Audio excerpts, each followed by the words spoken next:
जय श्री राम। स्वदेश से प्रेम का अर्थ होता है अपने देश की वस्तु को अपना समझ करके उसका रक्षण करना, उसकी रक्षा करना। कोई ऐसा काम न करना जिससे देश की महानता को आघात पहुंच सके। प्रत्येक देश की अपनी संस्कृति होती है, अपने कुछ आदर्श होते हैं।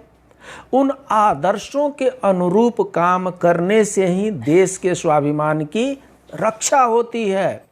और ऐसा ही कुछ दृष्टांत चाणक्य जी ने दिया है। एक बार की बात है, मगध साम्राज्य के सेनापति किसी व्यक्तिगत कार्य से चाणक्य जी से मिलने पाटलिपुत्र पहुंच गए।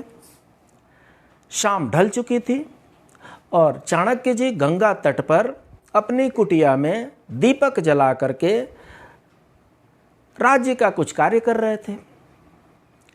जैसे ही उनको ज्ञात हुआ कि सेनापति किसी व्यक्तिगत कारण से उनसे मिलने के लिए आए हैं, उन्हें अपने सेवक को बुलाया और उन्होंने कहा, ये दीपक ले जा करके बुझा करके रख दो और दूसरा दीपक जला करके लेकर के आओ। दूसरा दीपक जला करके लाया गया और सेनापति से जो व्यक्तिगत वार्ता थी वो वार्तालाप हुई।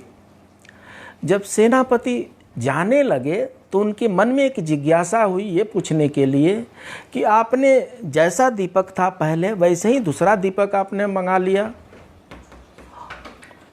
और उस दीपक को बुझा करके इस दीपक को आपने जलवा लिया।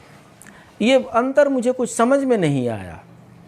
चाणक्य जी ने कहा, जिस समय आप आए उस समय मैं राज का कार्य कर रहा था, मैं देश का कार्य कर रहा था और उस समय जो मैं दीपक जला रहा था उसमें देश का तेल लगा हुआ था। राज्य के धन से उसमें तेल लगा हुआ था और उससे वो दीपक जल रहा था। जब आप आए और आपने बताया कि व्यक्तिगत काम के लिए आप आए हैं, मैंने उस दीपक को हटा दिया और व्यक्तिगत कार्य के लिए मैंने अपना व्यक्तिगत दीपक मंगाया जिसमें मेरे अपने धनापार्जन से लगाया हुआ तेल है। सेनापति को सब कुछ समझ में आ गया था। चाणक्य जी जारी रखे, उन्होंने कहा कि अगर आप अपने राष्ट्र से प्यार करते हैं तो राष्ट्र की जितनी भी वस्तुएं हैं उनको अपनी वस्तु समझ करके उनका रक्षण करना है, उनका भक्षण नहीं करना है। जब राज का कार्य होगा तो राजकोष का पैसा खर्चा करेंगे। जब राज्य का कार्य नहीं है, मेरा निजी कार्य है, तो मैं अपना पैसा खर्चा करूंगा। उसमें राष्ट्र का पैसा खर्चा करना अनैतिक होगा और इसलिए उन्होंने दूसरा दीपक जलाया। ऐसे ऐसे राष्ट्रभक्त हमारे देश में हुए हैं।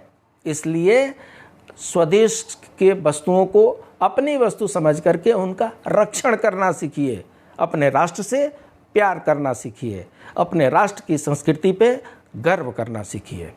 फिर मिलते हैं, तब तक के लिए जय श्री राम।